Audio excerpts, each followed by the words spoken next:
सोलापूर जिल्हा परिषदेत पारदर्शक अनुकंपा भरती प्रक्रिया 124 उमेदवारांना न्याय मिळवून दिलासा। सोलापूर जिल्हा परिषदेकडून पारदर्शकतेचा आदर्श निर्माण करत अनुकंपा तत्वावर 124 उमेदवारांची भरती करण्यात आली आहे। गुरुवारी दिनांक 24 सकाळी 10 वाजता यशवंतराव चव्हाण सभागृहात या प्रक्रियेची सुरुवात झाली आणि ती सायंकाळपर्यंत यशस्वीपणे पूर्णही करण्यात आली। जिल्हा परिषदेच्या सामान्य प्रशासन विभागानं पूर्वी प्रसिद्ध केलेल्या 257 प्रतीक्षा यादीतून 140 उमेदवारांना आवश्यक कागदपत्रांसह समुपदेशनासाठी बोलावण्यात आले होते।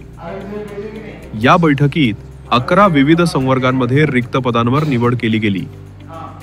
मुख्य कार्यकारी अधिकारी कुलदीप जंगम आणि उपमुख्य कार्यकारी अधिकारी स्मिता पाटील यांच्या मार्गदर्शनाखाली ही संपूर्ण प्रक्रिया पारदर्शक, नियोजित आणि व्यवस्थित पद्धतीने पार पडली।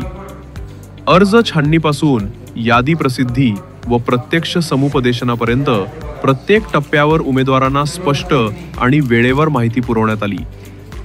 ही भरती प्रक्रिया कोणत्याही गोंधळाशिवाय शांततेत पार पडली असून निवड झालेल्या 124 उमेदवारांनी समाधान व्यक्त केले।